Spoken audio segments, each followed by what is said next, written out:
नमस्कार दोस्तों, आप देख रहे हैं रेपुटेशन मीडिया।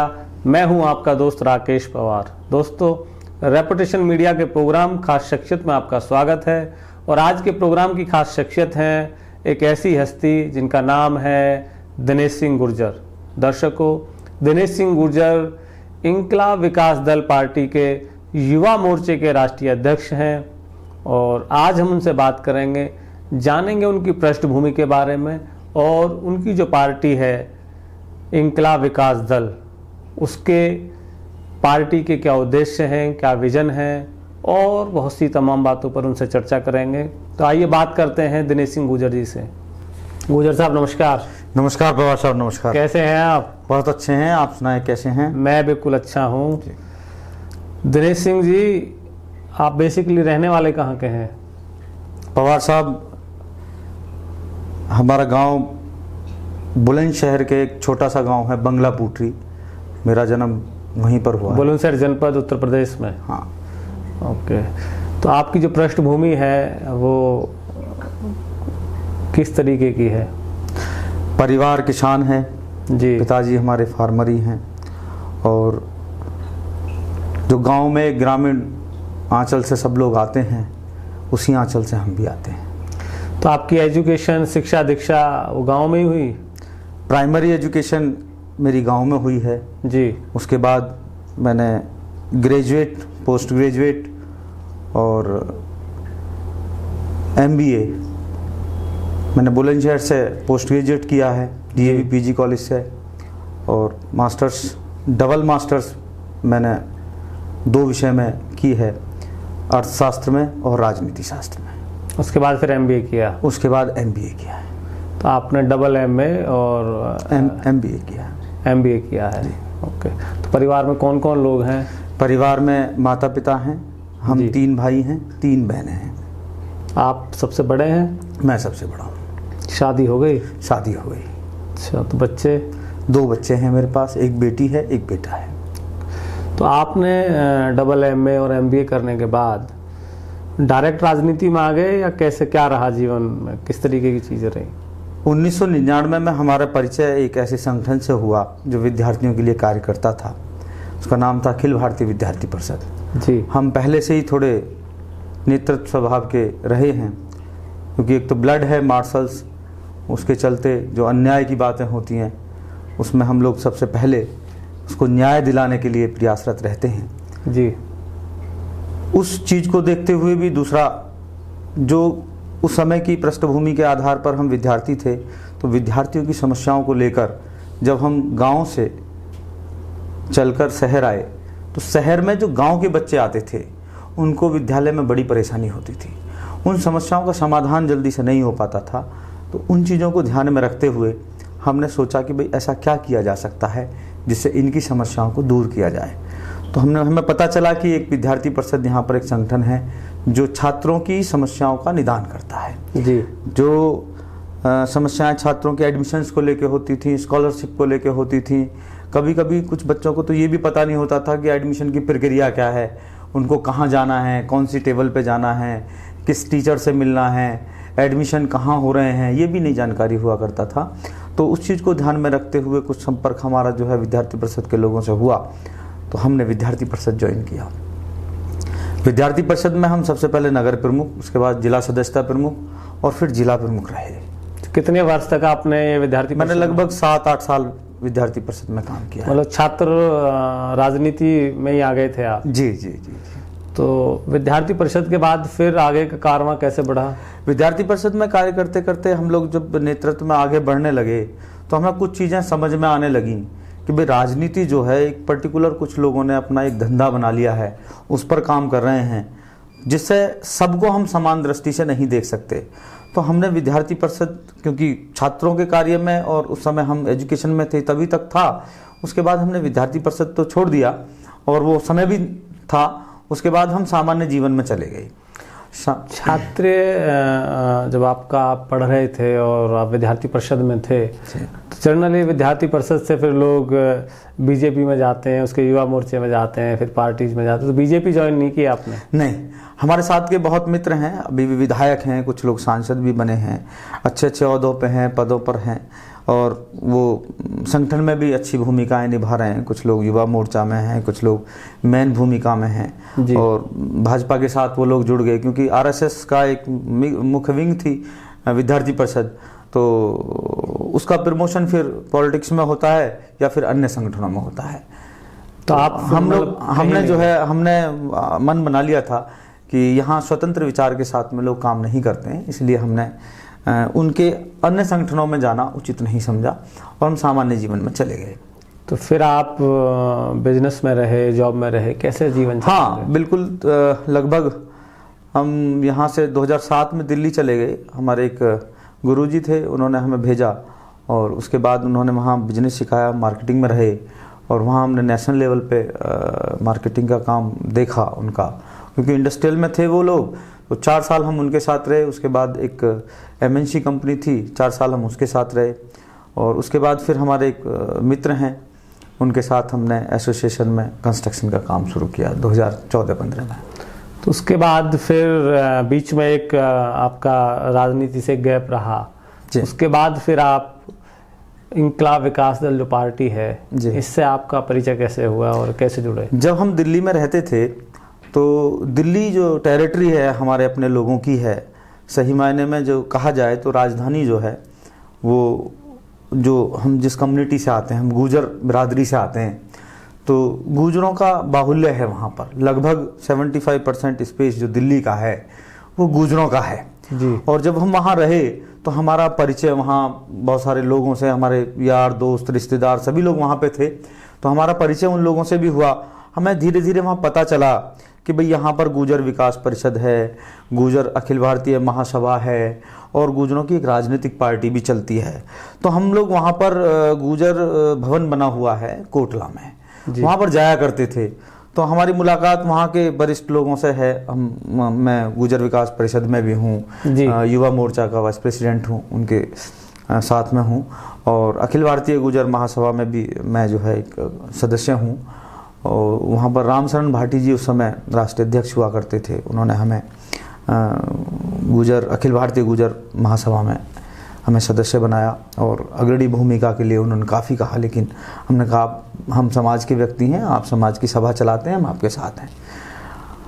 तो उसके बाद जब हम वहाँ आते जाते थे तो तभी हमारा परिचय माननीय नाथू सिंह गुर्जर जी जो राष्ट्रीय अध्यक्ष इंकलाब विकास दल हैं, इनसे हुआ और हम वहाँ पर मित्रों के साथ बैठते उठते थे। वहाँ गुर्जर भवन में 14-15 कमरे बने हुए हैं, वहाँ हॉस्टल्स में बच्चे रहते थे, पढ़ने के उद्देश्य से जाया करते थे। हम भी वहाँ रहे हैं 1-2 साल। तो उनसे ऐसे ही हमारा परिचय हुआ, उन्होंने हमारे बारे में पूछा, भाई क्या करते हो, कैसे आप जो है यहाँ आए हो, क्या क्या काम आपका है और आप लगते तो नहीं हो कि आप सामान्य हो और हमारे पास आपके लिए कुछ जिम्मेदारियाँ हैं, अगर आपको लगता है तो आप एक बार आइएगा, मिलिएगा। तो मैंने फर्स्ट मीटिंग में ही बाबूजी को मना कर दिया था कि बाबूजी ये बहुत बड़ा काम है, मैं इसको नहीं संभाल सकता और मैं सामान्य जीवन में हूँ। शादी मेरी हो चुकी थी, 2014-15 में हमारा परिचय बाबूजी से हुआ था। तो मैं सामान्य जीवन में हूँ, बीवी बच्चे हैं और मेरा काम अपना खाने कमाने का है, मैं अपना काम कर रहा हूँ, बेहतर है। कंस्ट्रक्शन का काम उस समय हम किया करते थे। तो बाबूजी ने कहा चलो कोई नहीं, जब आपका मन हो तब आ जाना।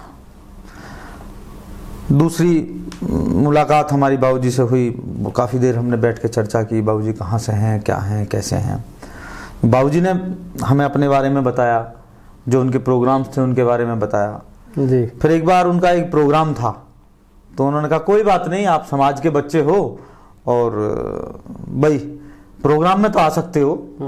तो हमने कहा ठीक है बाबूजी, कोई दिक्कत नहीं है, हम प्रोग्राम में आएंगे। तो काफ़ी अच्छा प्रोग्राम उनका गुर्जर भवन में ही नीचे एक हॉल है काफ़ी बड़ा, जो 1000 की कैपेसिटी में लगभग लोग वहाँ आ जाते हैं। तो वहाँ पर हुआ, हम गए, वहाँ हमने देखा, अच्छा लगा हमको वहाँ पर। भाई काफ़ी कई राज्यों के लोग वहाँ पर आए हुए थे, काफ़ी अच्छे बड़े प्रबुद्धजीवी बुजुर्ग और अन्य दलों के भी लोग वहाँ पर विचार विमर्श के लिए आए थे। उसके बाद बाबूजी ने फिर हमसे चर्चा की, बोले बाबूजी कि भाई हम आपको कोई जिम्मेदारी देना चाहते हैं। तो मैंने बाबूजी को स्ट्रेट फॉरवर्ड कहा, बाबूजी जिम्मेदारी आप कुछ भी दीजिएगा समाज का बालक होने के नाते, लेकिन मैं उस जिम्मेदारी का निर्वहन कर सकूं ऐसा भी आप देख लीजिएगा। क्योंकि मैं बच्चों को पालूंगा, अपना लालन पालन करने के लिए यहाँ पर आया हूँ, नौकरी करता हूँ, इस तरह से मैंने कहा।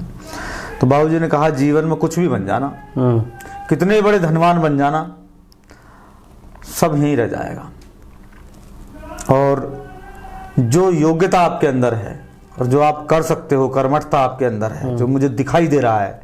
मैं बहुत लोगों से मिलता हूँ दिनेश जी, और जीवन में मुझे लाखों करोड़ों लोग मिले हैं। मैंने एक जीवन का बड़ा पार्ट 25-30 साल राजनीति में दिए हैं। तुम में कुछ है, तुम कर सकते हो। तो मैंने कहा ठीक है बाबूजी, कोई दिक्कत नहीं है, अगर आपको लगता है मैं कर सकता हूँ। मैं उनको इग्नोर नहीं करना चाहता था समाज के नाते, क्योंकि मैंने उन्हें अपने अनुभव बताए थे। भाई राजनीति के इस तरह के अनुभव हैं बाबूजी, और इस तरह के लोग उनमें उपयोग करते हैं और फिर बाद में कुछ होता नहीं है और जीवन चला जाता है पूरा। तो उन्होंने कहा नहीं, ऐसा नहीं है, समाज में आप बहुत बड़े पूंजीपति धनवान बन जाओगे तब भी इतने लोगों की सेवा नहीं कर सकते। आप बहुत बड़े बिजनेसमैन बन जाओगे तब भी इतने लोगों की सेवा नहीं कर सकते। ये सेवा का ऐसा एक मात्र कार्य है जिसमें आप बहुत लोगों की सेवा कर सकते हो।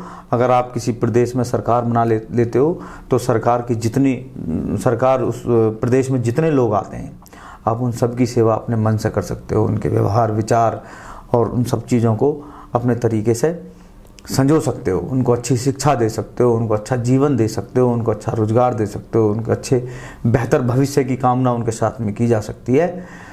तो मैंने कहा बाबूजी ठीक है, आपकी ये बात है तो मैं मान सकता हूँ, लेकिन समय की थोड़ी दुर्लभता है। बोले कोई बात नहीं, जितना मिले उतना करो।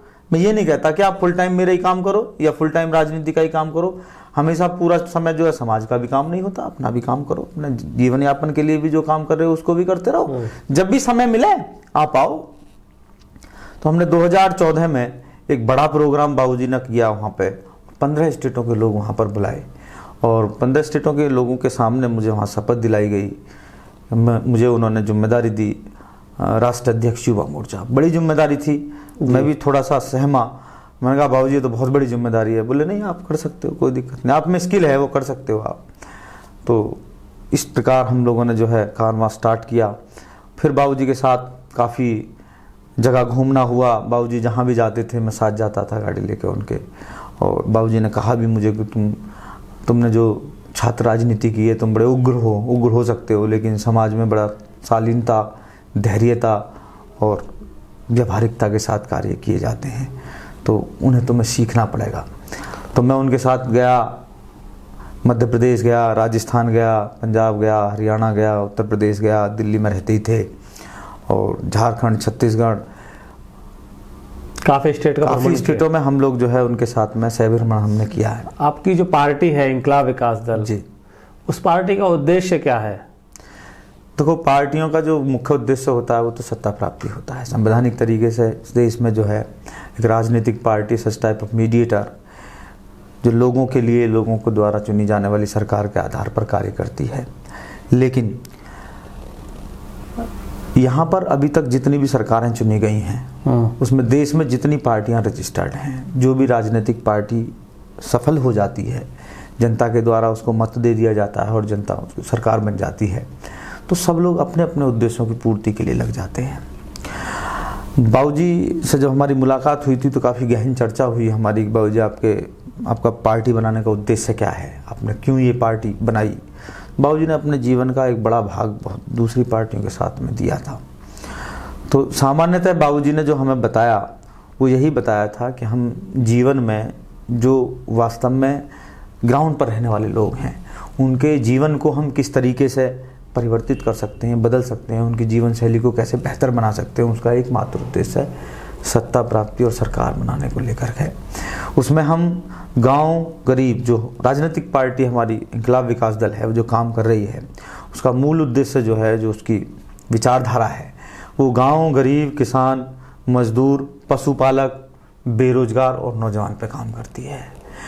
इस देश में जितनी राजनीतिक पार्टियां बनी हैं सबने किसी न किसी मुद्दे, किसी न किसी मोटो को लेकर कार्य किया है, लेकिन हम लोग देश और जनता के प्रत्येक भाग पर काम कर रहे हैं। गांव का बना हुआ ये देश, इसमें गांव में बसता है, गांव में गरीबी होती है। आपकी जो पार्टी है इसका विस्तार देश में कहाँ तक है? वर्तमान में तो हम काफ़ी अच्छे जो है स्कोप में हैं। हम लोग जम्मू कश्मीर में, हिमाचल में, पंजाब में, हरियाणा में, उत्तर प्रदेश में, मध्य प्रदेश में, राजस्थान में और इवन छत्तीसगढ़ और झारखंड में भी, बिहार में हम लोग काम कर रहे हैं और संगठन हमारा परिपक्व तरीके से मजबूत है। आप 2014 से इस संगठन से जुड़े हुए हैं, इस पार्टी से जी, तो लगभग 9 साल के आसपास हो गए। जी जी। और आपकी पार्टी को बने हुए लगभग 18 वर्ष के आसपास का समय हो गया। जी जी। ऐसा क्या रीजन है कि आपकी पार्टी के संगठन 8-10 स्टेट्स में काम कर रहे हैं, आपकी पूरी एक बॉडी बनी हुई है, उसके बाद भी आप लोग, आपकी जो पार्टी है वो किसी भी इलेक्शन में परफॉर्म नहीं कर पा रही है प्रॉपर तरीके से? इसका क्या रीजन मानते हैं आप? देखिए, जब किसी भी देश में नई नई फ्रेमिंग होती है लोकतंत्र की, तब तो हम कह सकते हैं कि विचारधारा नहीं हो सकती है। लेकिन जब किसी देश में ऑलरेडी कई सारी पार्टियां काम कर रही होती हैं, हमारे देश में काफ़ी पार्टियां काम करती हैं, उनकी सबकी अपनी विचारधारा है। बाबूजी का एक उद्देश्य है कि हम लोग क्षेत्रीय ना रहकर हम राष्ट्रीय स्तर पर काम करें। तो हमने पहले संगठन को मजबूत किया है। अब हमारी पार्टी जवान हो गई है, अब हम 18 वर्ष के हो गए, युवा हो गए हैं। और कोई भी राजनीतिक पार्टी हो या कोई संगठन हो, जब तक लोग उससे नहीं जुड़ते हैं, जब तक लोगों के पास तक उसकी जो है विचारधारा नहीं पहुंचती है, तब तक उस पर कार्य नहीं हो पाता है। ठीक उसी तरीके से हम लोगों ने अभी संगठन पे काम किया है, संगठन को हमने पूरी तरह से मजबूत किया है और काफ़ी स्टेटों में हम लोगों ने विधानसभा चुनाव और लोकसभा चुनाव भी लड़ाए हैं। रिसोर्सेज की भी कमी मानते हैं आप? इनिशियली देखिए, रिसोर्सेज की कोई कमी नहीं होती है, ये जनता का कार्य है, जनता के द्वारा जनता पर किया जाने वाला कार्य है, कोई रिसोर्सेज की कमी नहीं होती। अगर आप सही मायने से किसी भी काम को करने के लिए चल देते हैं तो रिसोर्सेज लोग खुद आपको दे देते हैं, किसी तरह की कोई कमी नहीं होती है। आप ये चाहें कि मेरे पास में बहुतायत में एक धन संपत्ति और साधन है और मैं राजनीतिक पार्टी खड़ी कर लूँगा, ऐसा नहीं होता है। राजनीतिक पार्टी हमेशा लोगों के द्वारा खड़ी की जाती है, क्योंकि उसमें निहित उद्देश्य जो हैं वो लोगों के ही हैं और लोगों के प्रति हैं, किसी विशेष व्यक्ति की नहीं होती। इस तरीके से राजनीतिक पार्टियों में जब धीरे धीरे काम होता है, लोग जुड़ते हैं, उनकी विचारधारा उन तक पहुंचती है, उनके कैंडिडेट्स खड़े होते हैं, तो लोग विचार करते हैं, सोचते हैं। अब भाजपा को जो है खड़े होने में लगभग मूल रूप से 75 वर्ष लगे। 1925 में आरएसएस की स्थापना हुई, आरएसएस की एक विंग है भाजपा, और 95-96 में आकर के इंट्रोड्यूस हुई, 99 में जाकर के एक सरकार बनी। तो 74-75 वर्ष उसको लगे। कांग्रेस जो 1885 की संस्थागत रही है और 1930 में उन्होंने पहला झंडारोहण किया था, यानी उस समय तो खैर चलो अंग्रेजी काल था, फिर भी उनको 45 साल लगे केवल अपनी आवाज़ तक उठाने के लिए। आज स्वतंत्र हैं, हम स्वतंत्रता में भी लोगों तक पहुंचाते हैं अपने विचारों को। लेकिन है क्या ना, आजकल जो राजनीति हो रही है ना, वो विचारों में मतलब विलीनता की हो रही है। एक तरीके से मानिए कि जो सामाजिक स्ट्रक्चर है उस पर छेड़छाड़ हो रही है, धर्म पर राजनीति हो रही है, कोई कार्यों को नहीं करता। जो संवैधानिक तरीके से लोगों पर काम किया जाना चाहिए, गांव पर काम किया जाना चाहिए, गरीब पे काम किया जाना चाहिए, मजदूर पे काम किया जाना चाहिए, पशुपालक पे काम किया जाना चाहिए, नौजवान पे काम किया जाना चाहिए, बेरोजगारी पे काम किया जाना चाहिए, शिक्षा पे काम किया जाना चाहिए। जो रिसोर्सेस हैं, देखिए योजनाएं सरकार बनाती है, सरकार पैसा भी भेजती है, सरकार का लोगों के प्रति रवैया भी बनता है कि भाई अच्छी सरकार है, खराब सरकार है। लेकिन जब तक सरकार इम्प्लीमेंटेड नहीं करती है उन चीज़ों को, और जो लोग ग्राउंड पे रह रहे हैं तब तक वो उससे लाभान्वित नहीं होते, तो मैं नहीं मानता कि सरकार ठीक चलती है। कोई भी हो, किसी की भी हो और किसी भी तरह का कार्य हो। अब किसानों को लेकर के आप देखिएगा क्या हो रहा है। पिछले 13 महीने एक बड़ा आंदोलन चला।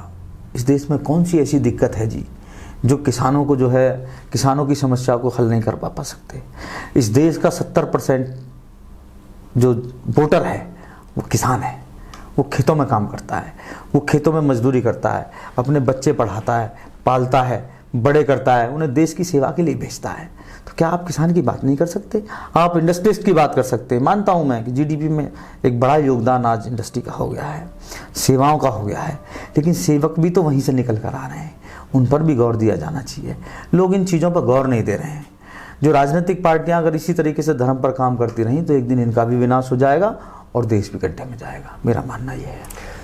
भारत और भारत के विभिन्न राज्यों में जी जो ये आरक्षण है जी, आरक्षण के बारे में आपका क्या विचार है, आप क्या समझते हैं? देखिए, डॉक्टर बाबा साहब भीमराव अम्बेडकर जी ने जब शुरुआत में आरक्षण के लिए विषय रखा था, तो हमारे एक बड़े माने वरिष्ठ और हमारे आराध्य है पटेल साहब, जिनका नाम सरदार पटेल था, उन्होंने इसका विरोध किया था कि आरक्षण की आवश्यकता नहीं है और बहुत सारे लोगों को विलय करके इस तरीके से बनाया गया। तो उन्होंने कहा था कि पटेल साहब, आप मेरी हत्या करा सकते हैं, आप बहुत प्रभावी हैं, आप इस देश के गृह मंत्री हैं, लेकिन मेरे लोग जो हैं ये छोटे हैं, ये मजदूर वर्ग के लोग हैं, इनकी आजीविका भी नहीं है, इनके पास साधन भी नहीं है, और आज तो सरकार बन रही है। मैं आपसे अनुरोध करूंगा कि आप इनको हिस्सेदारी दें, इनको भागीदारी दें, और इसके आधार पर इनका जीवन जो है, जब जीवन का क्रम बदलेगा तो ये अपने आप बदल जाएंगे। तो आरक्षण का जो उद्देश्य था वर्तमान उस समय में, जो निवर्तमान समय में जब शुरुआत की गई थी लोकतंत्र की, 1900 संविधान लागू हुआ था 1950 में, तो उसके बाद 1952 में पहली सरकार बनाई गई 51-52 में, तो तब आरक्षण इसलिए बनाया गया था कि जिन लोगों का जीवन स्तर छोटा है, निम्न है, उनकी आजीविका नहीं है, उनके पास कार्य नहीं है, उनके पास शिक्षा नहीं है, उनके पास व्यवस्था नहीं है, उनको व्यवस्थाएं दी जा सकें, उनको कार्य दिए जा सकें, उनको एजुकेशन दी जा सके, जिससे कि वो एक मुख्य धारा में आ जाए। उस समय उस चीज़ को ध्यान में रखकर आरक्षण दिया गया, लेकिन राजनीतिक पार्टियों ने उसको एक वोट बैंक का मुद्दा बना लिया।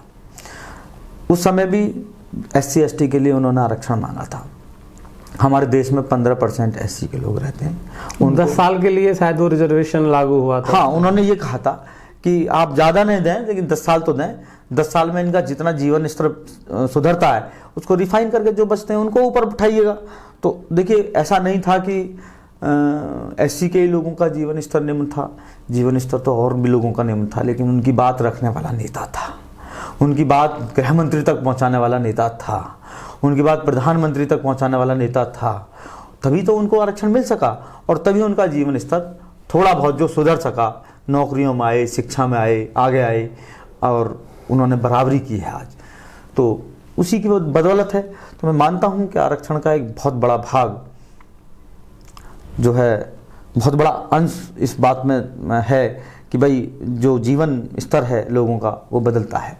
तो हमारे देश में SC 15% आता है, उनको 15% रिजर्वेशन है। ST 10% आता है, उनको 7.5% रिजर्वेशन है। अब बचता है एक बड़ा भाग OBC, जो अदर बैकवर्ड कास्ट हम जिसे कहते हैं।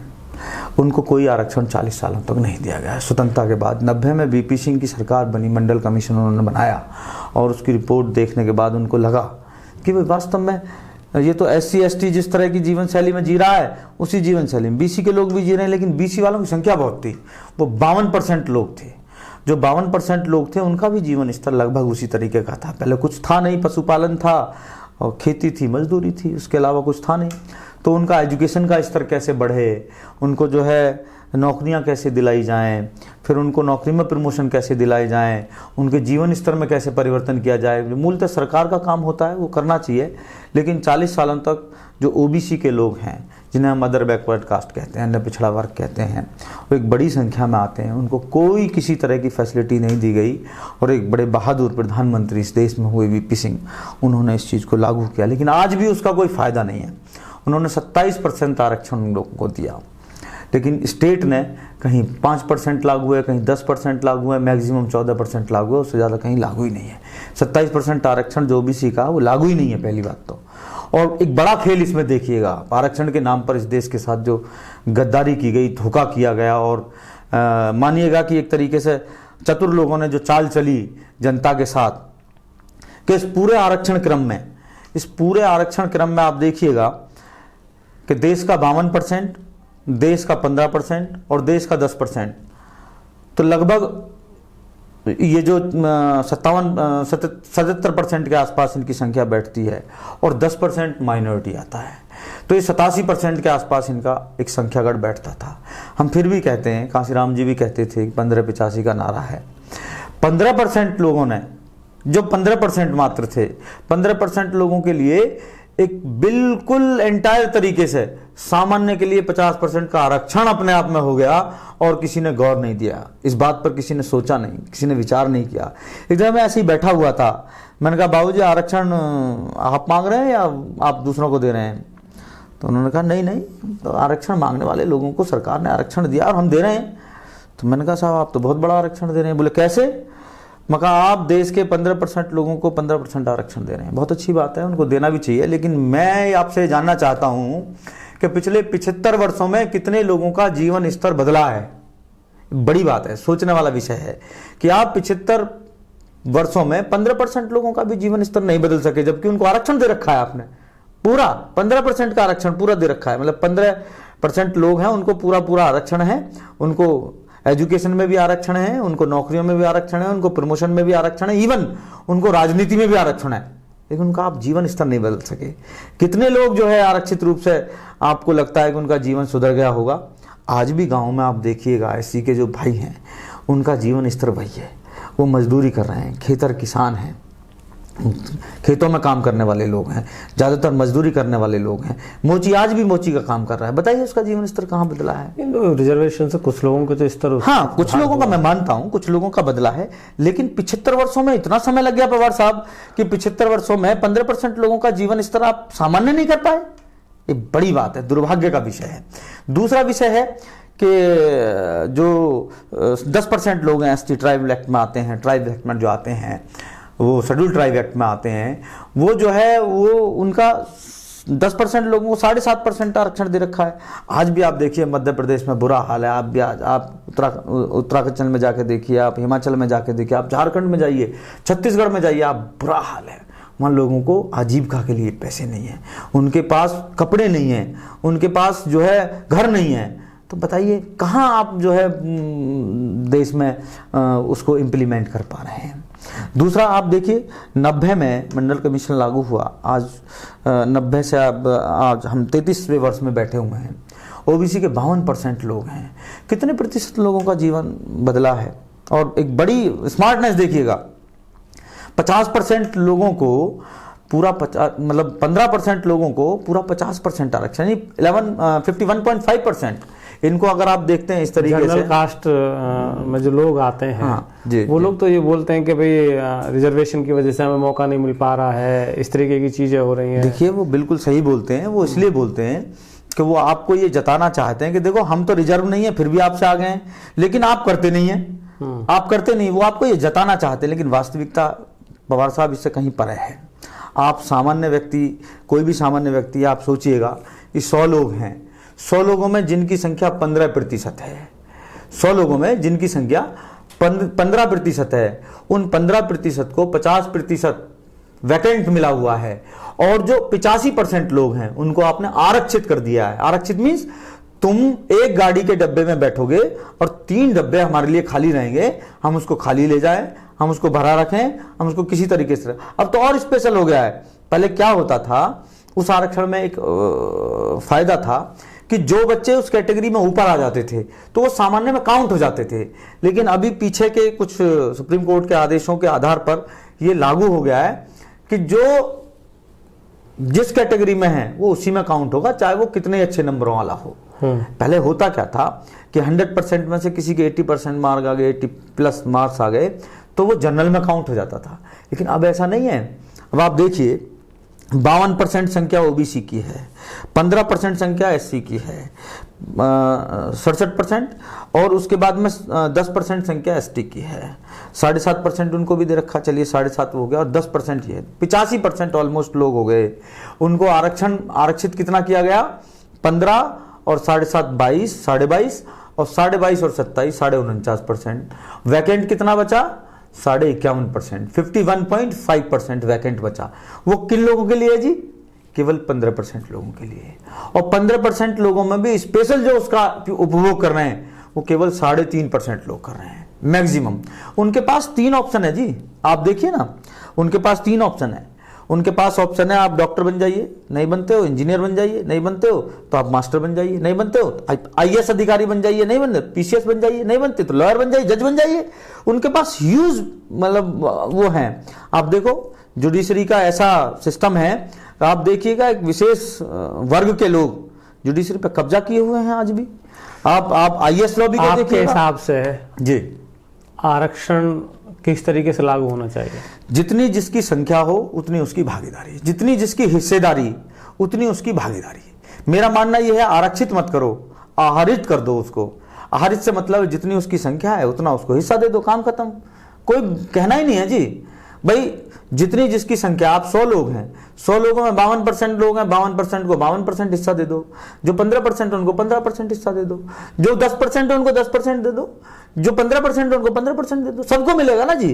तो मैं तो कहना चाहता हूं, लेकिन इन्होंने क्या किया, स्मार्टनेस देखिएगा इनको, इन्होंने आरक्षित करके 85% लोगों को आरक्षित कर दिया 49.5% में, और जो 15% लोग हैं उनके लिए वैकेंट है, ओपन है, पूरा स्पेस है 51.5%। तो आप जो ये बात कह रहे हैं जी, आप इस मुद्दे को जी, अपनी पार्टी के माध्यम से जी, इसको मूवमेंट क्यों नहीं चलाते? इसको नहीं, हम चला रखा है, हमने मध्य प्रदेश में चलाया हुआ है, ओबीसी मोर्चा चलाया हुआ है, हमने राजस्थान में चलाया हुआ है, एमबीसी पे हम काम कर रहे हैं साहब। 10 से 15 स्टेट्स में संगठन है, जी, आप जी। इसको राष्ट्रीय लेवल पे उठाइए ना। बिल्कुल बिल्कुल हम काम कर रहे हैं साहब। अगर इसमें इस तरीके की बातें हैं जी, कि 50% रिजर्वेशन जो आप कह रहे हैं कि 15% लोगों को मिल रहा है, जी, जी, तो ये तो वास्तविक ही अपने आप में गलत बात है। जी।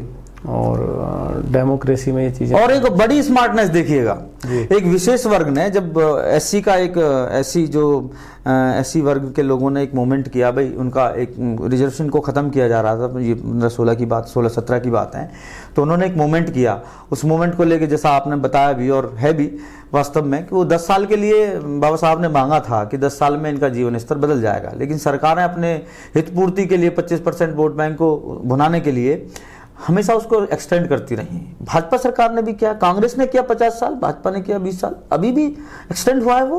और उसको ध्यान में रखते हुए एक विशेष वर्ग ने, वर्ग मैं कहूँगा इसलिए क्योंकि वो अपना, उनकी कोई जाति नहीं है, उनका वर्ण है, और वो वर्ग आता है एक वर्ण, उन्होंने 10% आरक्षित करा लिया अपने लिए। अब बताइए, लोग कहते थे कि 50% से ज़्यादा आरक्षण नहीं हो सकता, 10% ईडब्ल्यूएस के लिए कहाँ से आ गया, मुझे बताइए ना आप। ईडब्ल्यूएस इकोनॉमी वीकर सेक्शन 15% लोगों के लिए 10% उन्होंने आरक्षित करा लिया अपना, 40% आज भी उनके लिए वैकेंट है। तो कितनी स्मार्टनेस है, देखो ना, देखो स्मार्टनेस कितनी है।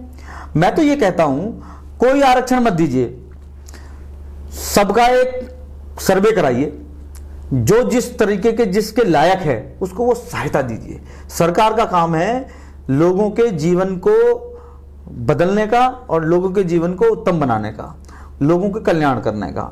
तो जो लोग एजुकेशन में पिछड़े हैं उनको एजुकेशन दीजिए, जो लोग आर्थिक रूप से पिछड़े हैं उनको आर्थिक रूप से सहयोग कीजिए, जो लोग पढ़े लिखे हैं उनके पास नौकरियां नहीं है, बेरोजगार हैं, उनको रोजगार दीजिए।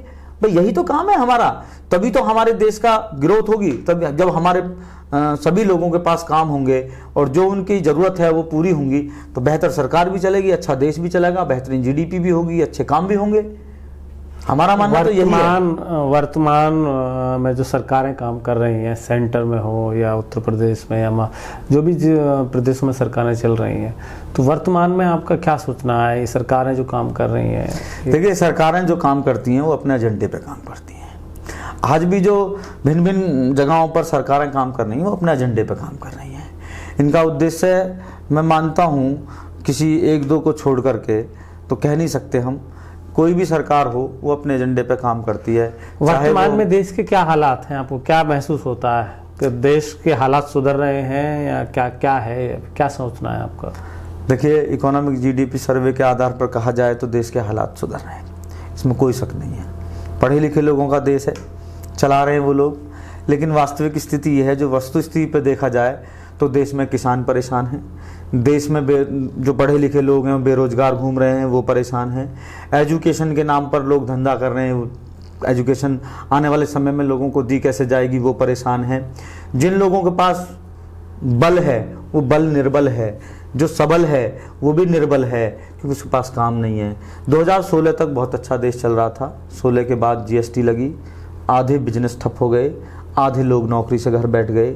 एमएनसी जितनी काम कर रही थी, एक कोरोना काल बीच में गुजरा है, बहुत सारी एमएनसीज ड्रॉप हो गई, बहुत सारे काम बंद हो गए।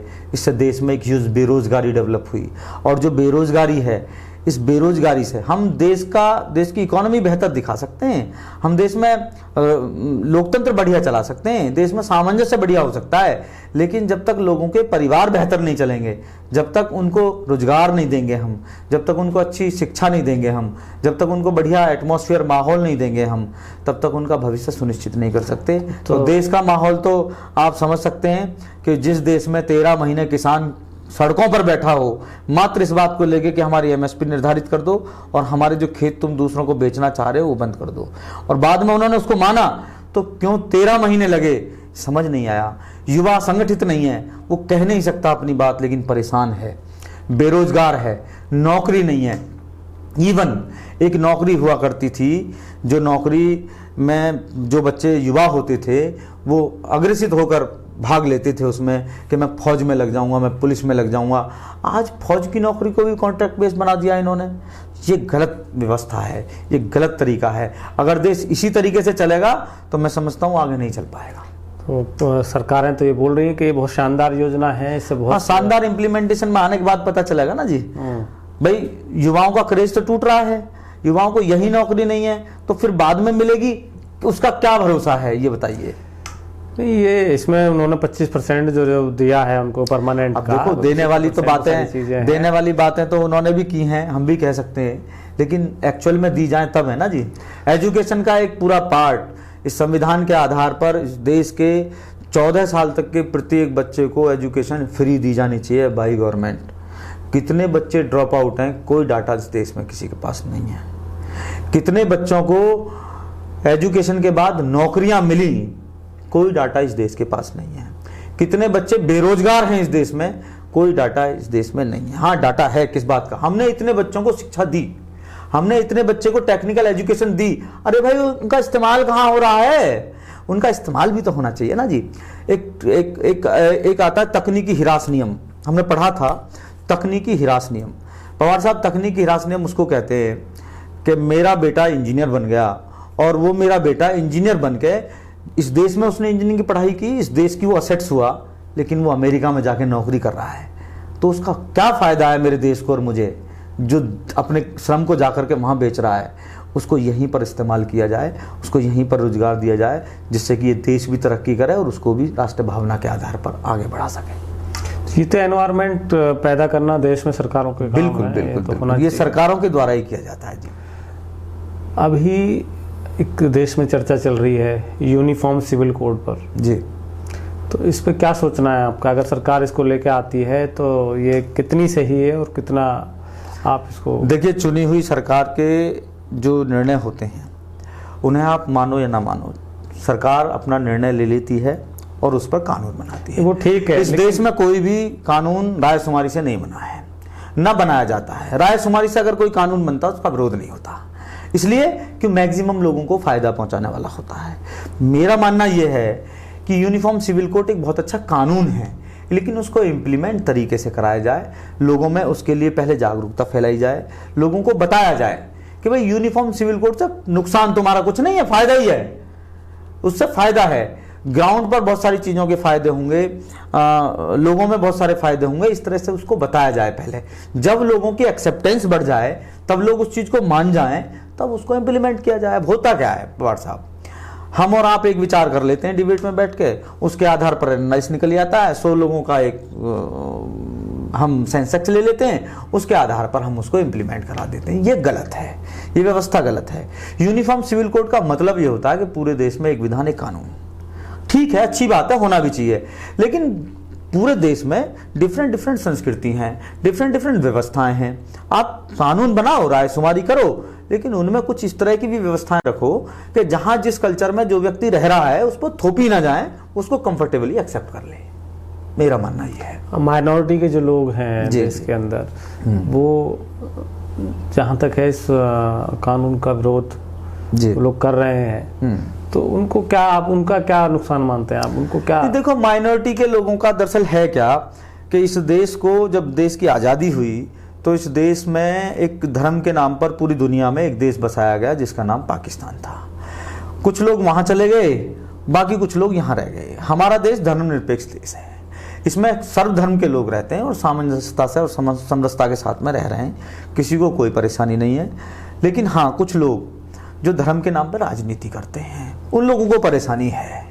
उन लोगों को परेशानी क्या है कि वो शरीयत के कानून यहाँ लागू कराना चाहते हैं, शरीयत के कानून यहाँ लागू कराना चाहते हैं, जो कानून सऊदी अरब से ये मानते हैं कि हमारा जो है धर्म चला है, लेकिन वो व्यवस्थाएं वहाँ की हैं, ये व्यवस्थाएं यहाँ की है। तो जहाँ हम रह रहे हैं वहाँ हम किस तरीके से कंफर्टेबल हैं, वहाँ के नियम कानून क्या हैं, जो देश संवैधानिक तरीके से चलाया जा रहा है, जो लोकतांत्रिक व्यवस्था के आधार पर, तो हमें उसमें सहयोग करना चाहिए। मैं तो यही मानता हूँ। और मैं ये कहना भी चाहूँगा अपने माइनॉरिटी भाइयों को कि हमको सरकार का साथ देना चाहिए, विरोध करना चाहिए जिस बात पर, जो बात गलत है या जिस बात पर हमारी एकमतता नहीं है। लेकिन यूनिफॉर्म सिविल कोड के लिए अगर हम विरोध करें तो उसमें एक हमारी, ये कहेंगे हम कि हमारा स्वार्थ होगा कि नहीं जी हमारी वजह से तुम यूनिफॉर्म सिविल कोड नहीं लाओ। नहीं, देश की तरक्की अग्रणी भूमिका के लिए तो वो बहुत बढ़िया है, लेकिन मैं सरकारों से भी ये अपील करूंगा कि सरकारों को भी उसमें ये चीज़ें देखना जरूरी है कि भाई हमारे देश की संस्कृति डिफरेंट है। हम एक विधान एक कानून बनाकर भेज दें और कानून बना दिया जाए कि जी वो जो है हिमाचल में गाड़ी 100 की स्पीड से चलेगी, पूरे देश में जो गाड़ी जो है 100 की स्पीड निर्धारित की जाए, हिमाचल में गाड़ी 20 की स्पीड से चलती है। बताओ अब 100 की स्पीड कैसे चलाएंगे उसको, तो एक्सीडेंट हो जाएगी। तो कुछ ऐसी फ्लेक्सिबिलिटीज भी उस में विधान में होनी चाहिए, उस नीति में, उस कानून में होनी चाहिए, जिससे कि सबको कंफर्टेबली हो, व्यवस्था के अनुरूप जो है, जो उनकी जरूरतें हैं उनको भी ध्यान में रखकर। आप युवा मोर्चे की राजनीति कर रहे हैं जी, और देश के जो युवा हैं जी वो बेरोजगार भी हैं जी, और मुझे जहाँ तक लगता है कि उनको सही दिशा भी नहीं मिल रही है जी, तो आप उनको क्या मैसेज देना चाहेंगे? पवार साहब, मैसेज तो ये है कि देश का जो नौजवान है, सबसे पहले मैं नौजवानों को बहुत बहुत बधाई देना चाहूँगा कि हमारे पवार साहब जैसे नौजवान भाई जो मीडिया में आकर के अपने विचारों को, लोगों के नए नए विचारों को जो है आप लोगों तक पहुँचाने का काम करते हैं। तो सबसे पहले तो मैं यही कहना चाहूँगा कि देश का जो नौजवान है वो देश की पूंजी है, और वो जो पूंजी होती है उसका अगर हम सदुपयोग करें तो देश भी बढ़ता है, समाज भी बढ़ता है और परिवार भी बढ़ता है। और अगर हम उसका दुरुपयोग करें तो उसमें सबका नुकसान है, परिवार का भी नुकसान है, समाज का भी नुकसान है और देश का भी नुकसान है। तो सबसे पहले तो शिक्षित बनिए, संगठित रहिए। जब आप शिक्षित होंगे तो आपके सद्विचार होंगे, और आप संगठित होंगे तो आपकी बात रखने के लिए आपके पास एक प्लेटफॉर्म भी होना चाहिए। उसके साथ आप मजबूती से अपनी बात को रखिएगा, और जब आप किसी भी बात को मजबूती से किसी के भी समक्ष रखते हैं तो आपकी बात पर विचार किया जाता है, आपकी बात को माना जाता है। मेरा मानना ये है कि मेरे देश के युवा यूं ही अपनी जवानी को बर्बाद ना करें। सबसे पहले अपने माता पिता की सेवा, और अपने जिस एटमॉस्फेयर में भी रह रहे हैं, जिन लोगों की भी सेवा कर सकते हों उनकी सेवा करें, उनको पूरा समय दें, शिक्षा पर गौर दें, संगठित रहने का प्रयास करें। आपस में जो लड़ाई झगड़े दंगे फसाद, ये धर्म के नाम पर, जाति के नाम पर, क्षेत्र के नाम पर, व्यवस्था के नाम पर जो ये होते हैं, इनमें बिल्कुल भी इन्वॉल्व ना हो और स्वयं विवेक से काम लें। किसी के थोपे हुए विचारों को अपने ऊपर इम्प्लीमेंट ना होने दें। और देश का विकास तभी होगा, या समाज का विकास तभी होगा, आपका भी विकास तभी होगा, तब आप सद्बुद्धि के साथ में अपने परिवार का, अपने समाज का, अपने देश के बारे में सोच करके कार्य करेंगे। चलिए, बहुत शानदार मैसेज आपने दिया। तो दर्शकों, दिनेश सिंह गुर्जर जी ने अपने विचार रखे और हमने उनसे बातें की, उनके पार्टी के बारे में, देश के हालातों पर और बहुत सी बातों पर। तो दिनेश जी, आपने बहुत शानदार हमारे सवालों के जवाब दिए और बड़ी अच्छी तरीके से अपनी बात रखी। आपसे बात करके हमें बड़ा अच्छा लगा। हमें भी अच्छा लगा। बहुत बहुत धन्यवाद पवार साहब आपका। आपने ये मौका दिया हमें अपने विचार रखने का अपने डिजिटल प्लेटफॉर्म पर, और लोगों तक आप इसी तरीके से अपने विचारों को, अच्छे अच्छे लोगों के विचारों को पहुंचाते रहें, हमारी यही कामना है। और हम ईश्वर से जो है उम्मीद रखते हैं कि आप दिन रात तरक्की करें और आगे बढ़ें। धन्यवाद साहब, थैंक यू, धन्यवाद। तो दर्शकों, आज के प्रोग्राम में बस इतना ही। आप देखते रहे रेपुटेशन मीडिया। मैं हूं आपका दोस्त राकेश पवार। नमस्कार।